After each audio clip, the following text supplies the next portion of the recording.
ஆடி அமாவாசையை ஒட்டி மறைந்த முன்னோர்களுக்கு கன்னியாகுமரி கடற்கரையில் குவிந்து மக்கள் பலி தர்ப்பணம் அளித்து வருகின்றனர். இது தொடர்பான கூடுதல் தகவல்களை செய்தியாளர் பிரின்ஸ் வழங்க கேட்கலாம். பிரின்ஸ், கூடுதல் விவரங்கள்.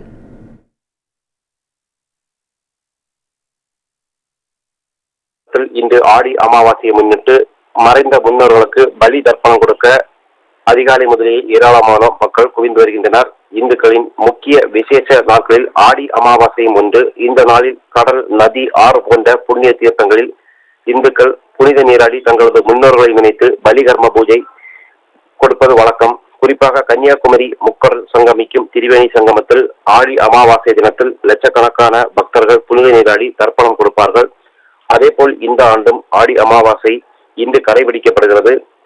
இதையொட்டி கன்னியாகுமரியில் ஏராளமான பொதுமக்கள் நேற்று முதலே குவிய துவங்கினர். திரிவேணி சங்கமம், சங்கிலித்துறை கடலில் புனித நீராடினார்கள். இதனைத் தொடர்ந்து கடற்கரையில் இருந்த புரோகிதர்கள் முன்னிலையில் தங்களது முன்னோர்களை நினைத்து பலி கர்ம பூஜையும் செய்தனர். பின்னர் அவர்கள் கொண்டு வந்த பச்சரிசி, எள் மற்றும் பூக்கள் மற்றும் தர்ப்பை புல் போன்றவற்றை வாழை இலையில் வைத்து தலையில் சுமந்து சென்று கடலில் போட்டுவிட்டு மீண்டும் நீராடி தங்களது முன்னோர்களை நினைத்து தர்ப்பணம் செய்தனர். பலி தர்ப்பண பூஜை செய்வதற்காக நேற்று காலை முதலேயே நூற்றுக்கணக்கான புரோகிதர்கள் மற்றும் வேத மந்திரம் ஓதுபவர்கள் கன்னியாகுமரி முக்கடல் சங்கமம் பகுதியில் பூஜை பொருட்களுடன் வந்திருந்தனர். மாலையிலேயே அமாவாசை வந்ததால் ஏராளமானோர் தங்களது முன்னோர்களுக்கு பூஜைகளும் செய்தனர். இதனிடையே ஆயிரக்கணக்கான மக்கள் இன்று ஆடி அமாவாசையை முன்னிட்டு பலி தர்ப்பணம் செய்ய குவிந்ததால் கன்னியாகுமரியில் டிஎஸ்பி மகேஷ்குமார் தலைமையில் பாதுகாப்பு பலப்படுத்தப்பட்டுள்ளது.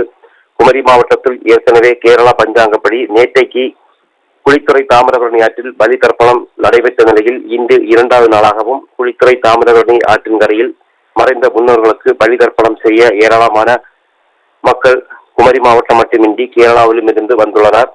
இதனிடையே கன்னியாகுமரியில் ஆடி அமாவாசையொட்டி பகவதி அம்மன் கோவிலில் இன்று அதிகாலை 3:30 மணிக்கு மூலஸ்தான நடையும் திறக்கப்பட்டு விசேஷ பூஜைகளும் நடைபெற்றது. இதில் ஏராளமான பக்தர்களும் கலந்து கொண்டனர். உங்கள் விவரங்களுக்கு நன்றி பிரின்ஸ்.